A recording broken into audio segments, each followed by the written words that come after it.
Babalik kami, isang ganun lang. Babalik kami, isang ganun lang.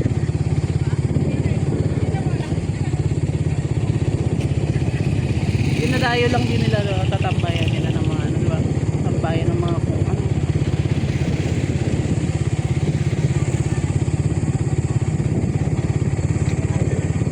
Ang kaya ginawa yung way na to kasi doon talaga yung way, tapos ito binuksan lang ulit siguro for ano, for ngayong December. Oh.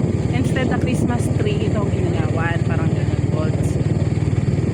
Ano bang history nito ng daanan na to? Sige nga, Mama Jajagay, anong history nito? Wala lang, ito na, nandito na siya. Nandito na siya. Ang nabalitaan ko dito, dati gusto siyang ipaputol.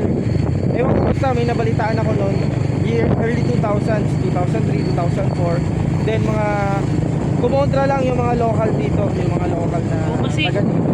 Pag tinignan mo yan sa morning, yung taas na yan, yung mga taas na yan, nakikita mo yung pattern ng ano, ng mga branches ng puno. Ang naalala ko dito ng 2015 nang dumaan ako, tanghaling tapat yun. Napakainit. Pagdaan ko dito, napakalamig. Sobrang lamig. Pero I think hindi na siya yung pinaka-way ngayon. So itong Doon na sa kabilang ruta side na to, tansya ko mga almost 1 km na ganito. Isang diretso, maraming puno, maraming ilaw. Maganda, walang vendors. Sorry. Meron isa, meron ilan. Mangilan-ilan for merienda lang. Tingin ko sa susunod meron na tong ano, coffee shop.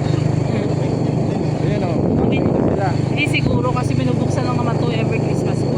Tuwing Christmas. Parang instead na mag-open ang Christmas light, Christmas tree, nagka-countdown, ito ang kita-countdown nila.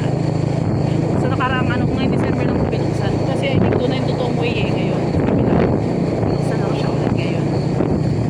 Parang every December. Tapos tambayan na lang. Yung iba dinadayo para lang ano. Layo, ang haba niya. Yung minuto na yan. 2 minutes. Diba? So kung mapapadpad kayo ng Palawan, pumunta kayo sa parte ng north pa sa